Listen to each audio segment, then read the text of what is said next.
Welcome to the City Movement Podcast. At the City Movement, we are passionate about planting churches and YMCAs and uplifting the Christian mission of the YMCA.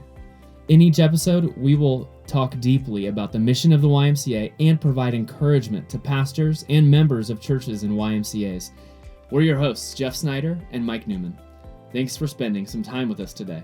Let's jump into today's episode. You guys are getting ready to listen to a great conversation that we have with Doug Pollock. This is going to go a little longer, so what we're doing is splitting this up into two episodes, kind of part one and part two. So after about 20 or 25 minutes, we're going to pause this, and we'll come back next week with part two. So just want you to be aware that that's coming. Enjoy this episode. Welcome into the City Movement Podcast. We're here with episode 4 of season 3, and today we are so thrilled to be joined by Doug Pollock. Doug is a member at one of our YMCA churches and is really passionate and gifted in conversations around evangelism. So he'll be with us here today. This is Jeff Snyder. I'm here with my co-host Mike Newman, and we are excited to continue talking in season 4 about conversations about Jesus. Mike. Season 3. Season 3, episode 4. Episode 4. Thank you for your grace. Hi, Doug. Doug, how are you feeling about your first appearance on the City Movement Podcast? I'm waiting for you guys to jump on me like that. No, I'm just kidding. This isn't a roast. Excited to be here. I'm big time committed to helping people increase the quantity and the quality of their God conversations. So this is what I do all over the world. So I'm excited about the opportunity to come in and spend some time with you guys. It's really good. We're glad to have you here. Mike, why don't you give us a little bit of an overview if we're talking about conversations about Jesus? Where have we been so far in this season? Yes. Where have we been with content or spiritually? With content. Okay. All right. So with content, we are discussing how to talk to people about Jesus, and we're from the scriptures gleaning this. I think of 1 Thess 2:8, which says, "Hey, we loved you so much, we not only imparted the gospel, but our very lives as well." So there's this beautiful component of demonstrating and loving people, demonstrating the gospel with service, with taking an interest in people's lives, with asking questions, with building a relationship, and then the actual sharing of the gospel, the proclamation. So we're trying to just round out that conversation and grow in that conversation. Spiritually, I would say, we've had some good conversations about this, Jeff, and I think a fitting quote would be like one beggar telling another beggar where the food is. Doug, we haven't arrived on this conversation. We're learning as we go, and we want to grow personally, and we want our churches to grow in the area of taking the good news of Jesus and to a lost, dying, dark world. So we've invited you to help us in my privilege. In if I'm hearing you right, Mike, I think what I'm hearing you say is that good deeds create goodwill, which helps to open the heart to the good news. The question is, once the good deeds have been laid out and people are like, wow, there's just this openness to the love that we've shared and whatnot, how do we cross over, build a bridge so that we get around to the proclamation, the good news? Is that where you've been and where you're going? That's where we're going. Okay. Yep. Mm-hmm. Yeah, so one thing we're trying to do at the beginning of each of these episodes is ask if the quote is just one beggar asking another beggar where the food is, what's the food, right? Yep. So why don't, we've been trying to ask this every time, but Doug, why don't you just share your quick response if we would ask you this question? What is the gospel? Give us your 1 or 2 minute overview. What are we talking about? What is the gospel? Well, I think all of us, when we start to look deep into our lives, hunger and thirst after something or lots of things. And to me, the good news of the gospel is that God has met our deepest need and our deepest longing to be in a right relationship with Him by providing the means for that to possibly happen.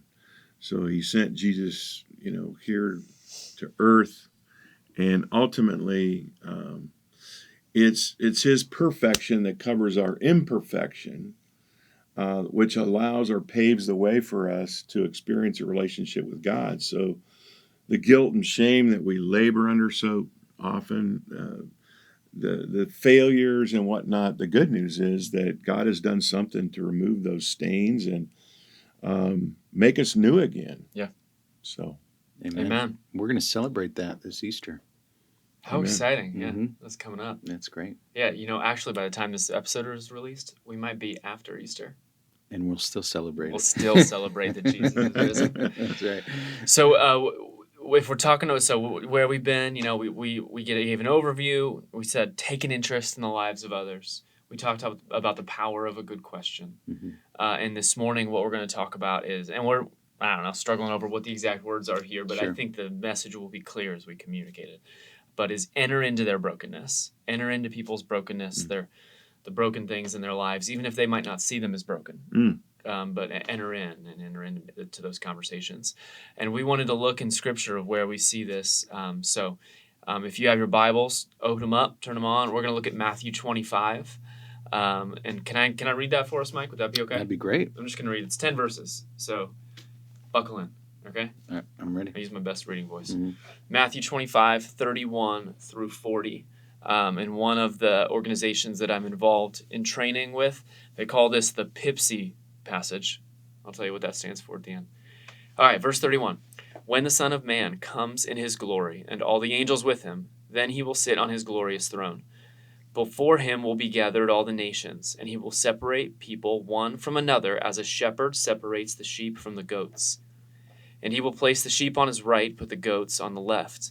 Then the king will say to those on his right, Come, you who are blessed by my Father, inherit the kingdom prepared for you from the foundation of the world.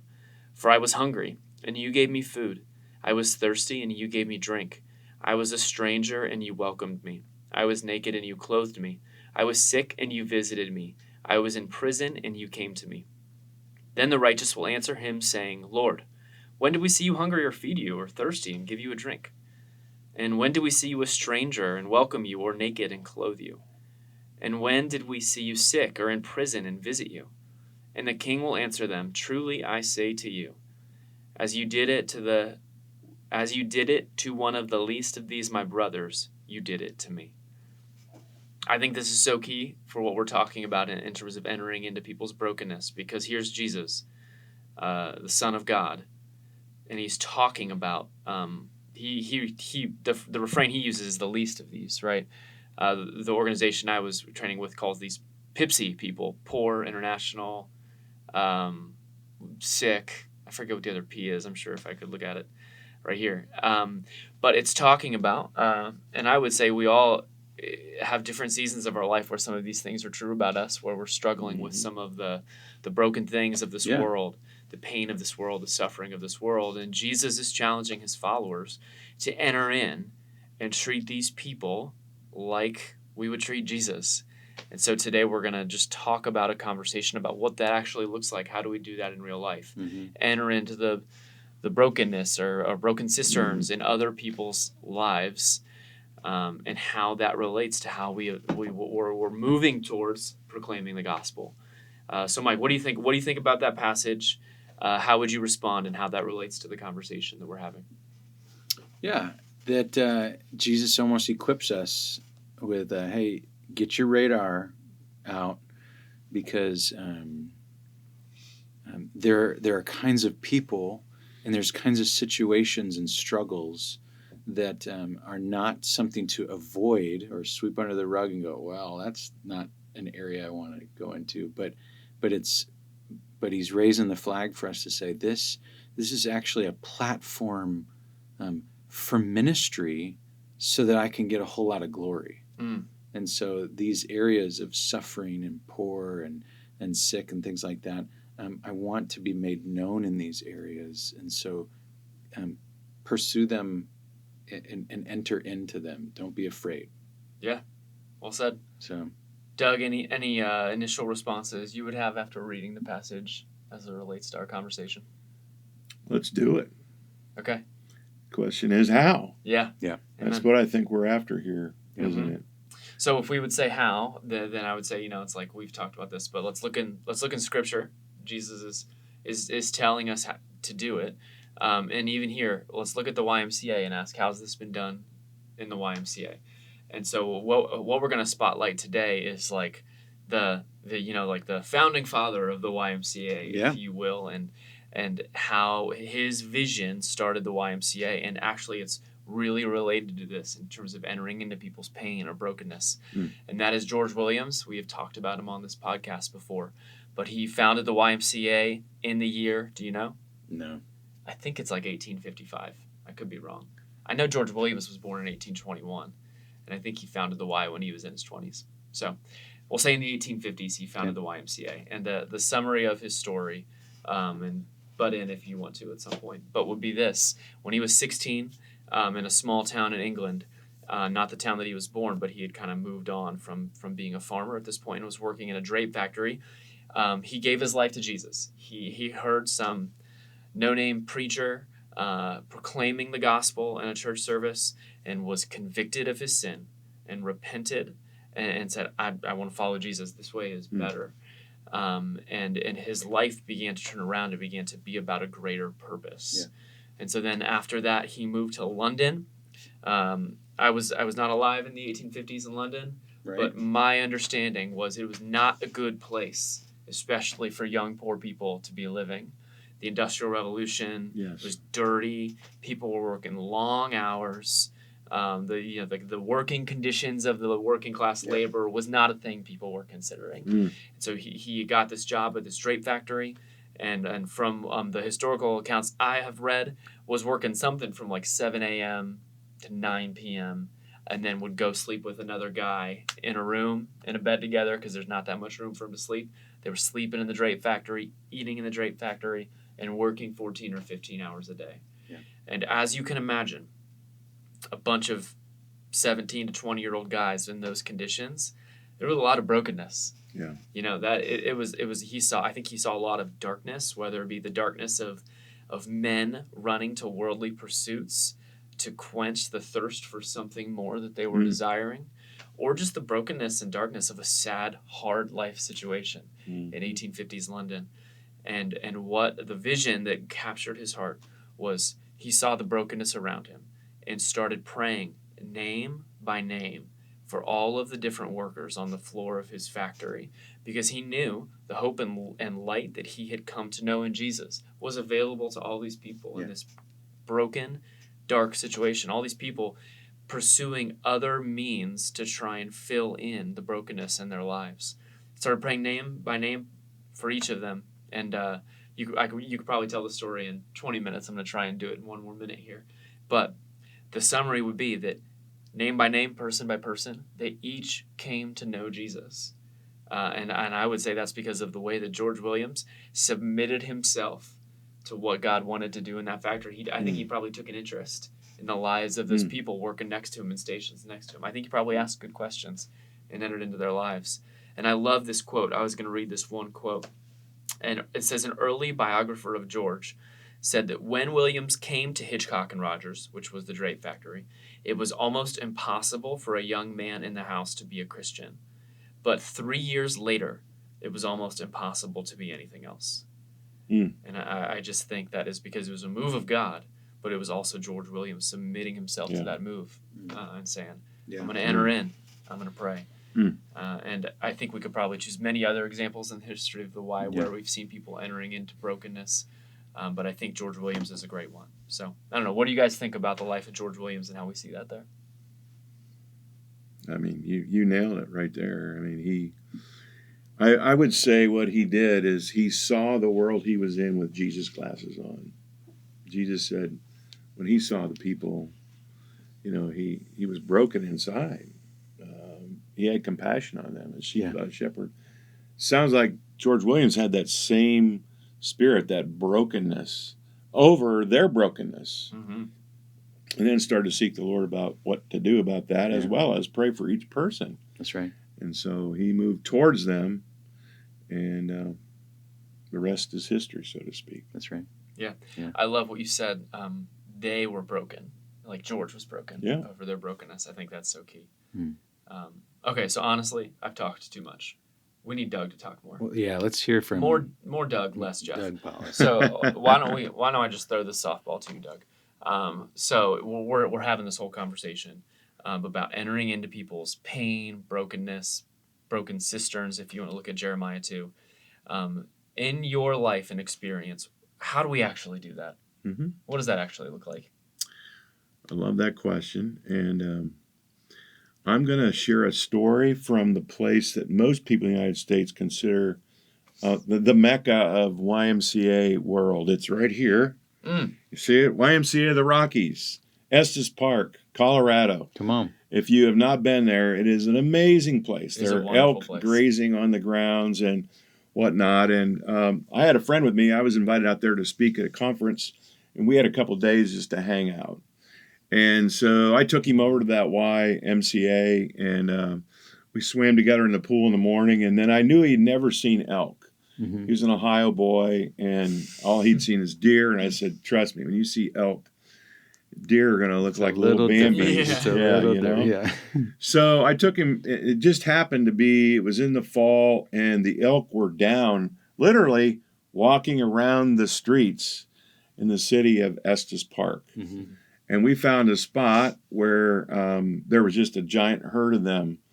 And he was so excited to see him. And as I pulled into the parking lot, I couldn't help but notice there was this guy who had what appeared to be like a giant cannon. I mean, that thing was monstrous.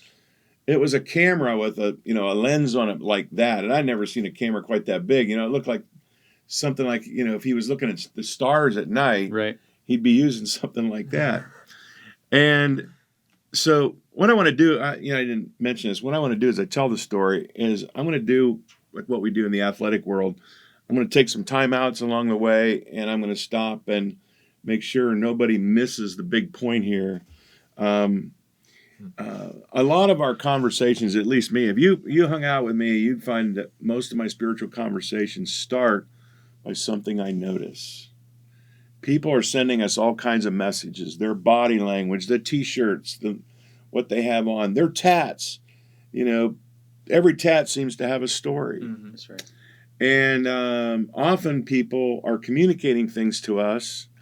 And if we're living an outwardly focused life, if our eyes are off ourselves and looking around at others, God will stir us to move towards people in the same way that George Williams was stirred when he saw the brokenness of his fellow peers in that drape factory.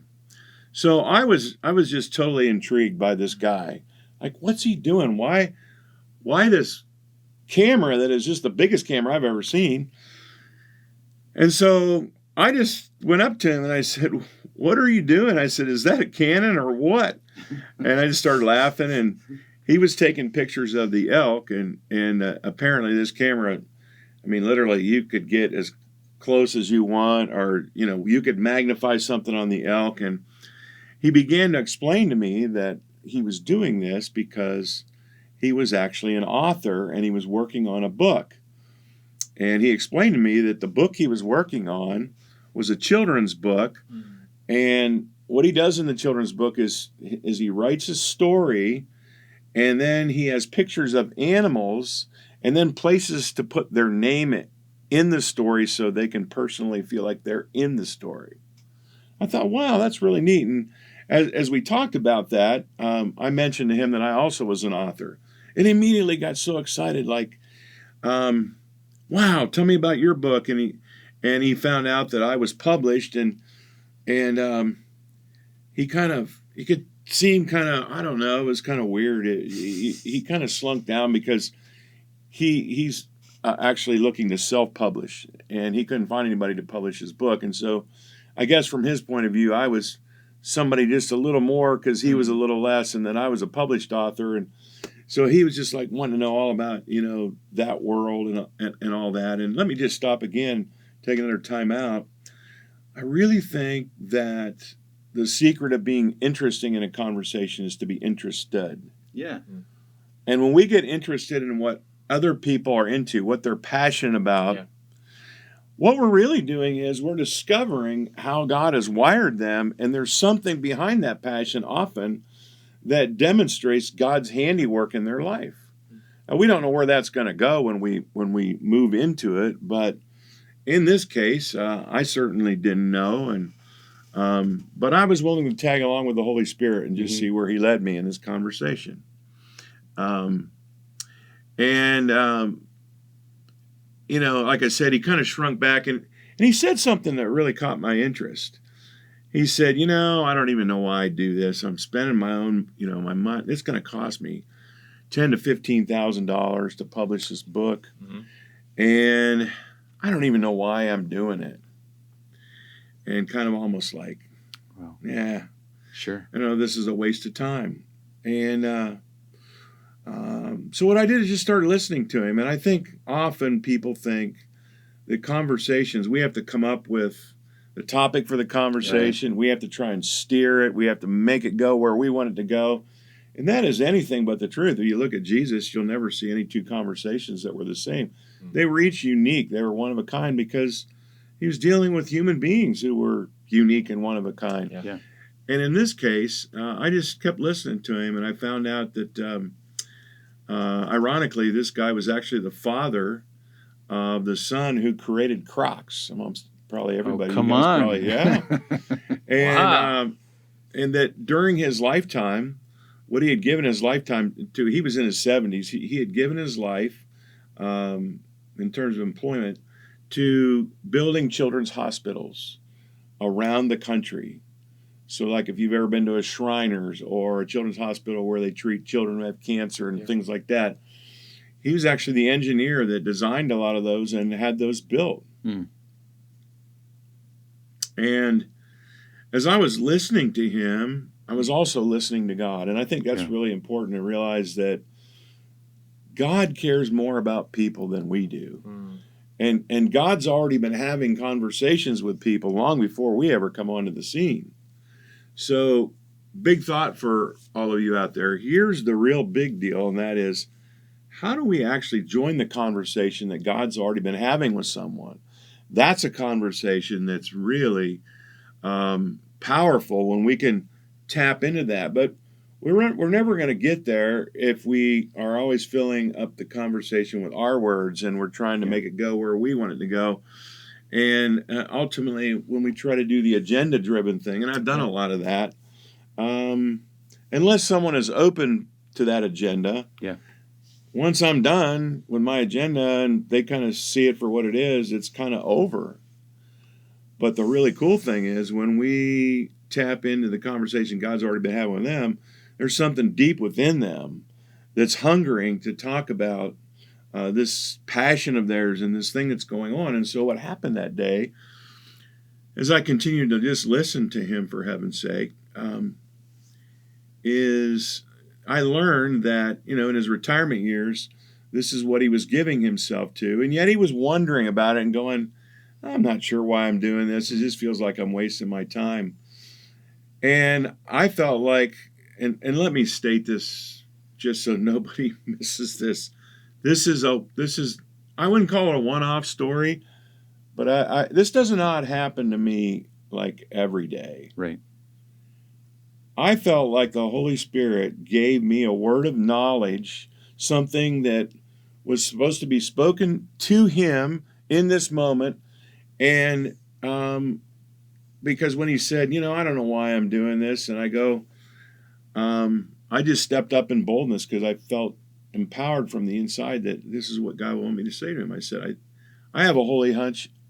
I think I know why you're doing this. And my calm demeanor, I think the boldness by which I spoke, it intrigued him. Sure. He was like, well, tell me why, because I haven't been able to figure it out myself. I don't know even know why I'm doing this. Yeah, what'd you say? I looked at him and I said, Bill, I said, I'm just wondering, your whole life you've spent all this time building brick and mortar for these kids and trying to help them, burn victims and cancer victims and all these things. And it was satisfying for you to build those hospitals. But I'm just wondering if there was a part of you going, I want to do more. I want to do something to give these kids hope. And that you're building, you're writing these books ultimately, so they can have a story to jump into and lift their eyes off their current situation, and really have some joy. And he stops He just starts to cry. Mm-hmm. This 70-year-old man, he reaches out and grabs me and he says, "Oh my gosh, I've never thought of it that way before, that maybe God himself put this desire in me to do this book." And I said, "Yes, that is absolutely it." I said, "Have you ever thought that God designs us for certain tasks in life, Yeah. and that he gives us purposes to fulfill, and that there's something inside of you that's longing to just fulfill your God-given purpose. Yeah. And God is the one who's driving all that." And he just stopped and he goes, "You're so right." And this has been so meaningful to me. And I brought my friend over, and we just stopped and prayed for him. Mm-hmm. And he introduced us to his family. They were all crying. He was crying because in that moment, a word had been spoken to him. The bread of life appeared, and ultimately we shared the meaning of Ephesians 2:10 with him. Yeah, I was just thinking That about we that. are God's workmanship, created in Christ Jesus to do good works. Yeah. And when I shared that verse with him, I said, I don't know where you stand yourself with your maker. I said, and I shared a little my own God story and how God worked in my life to help me align myself with God instead of running away from him. I aligned myself with him and started moving out in the direction he wanted me to go. And he had told me that he, in his younger years of life, was a spiritual man, understood the importance of knowing God, but he never saw how that related to his workaday life. Right. And so here he was, hungering and thirsting to figure out, why am I doing this? And all I did was enter in. And you mentioned a passage earlier, Jeff, and I want to bring that passage to our audience's attention here. I think I'm going to. I had it here. I have it written down if you want. In Jeremiah chapter 2, verse 13, God spoke these words to his people. Powerful words. He said, "My people have committed 2 sins or evils or crimes. They have forsaken me, the source or the fountain or the spring of living water, and they have dug pits or cisterns or wells that can't hold water."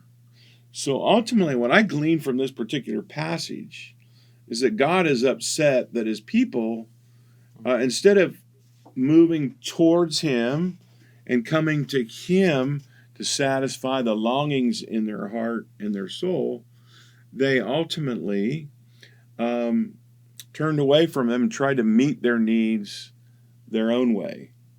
And I know this kind of predates me, but the Rolling Stones used to sing the song, "I Can't Get No Satisfaction."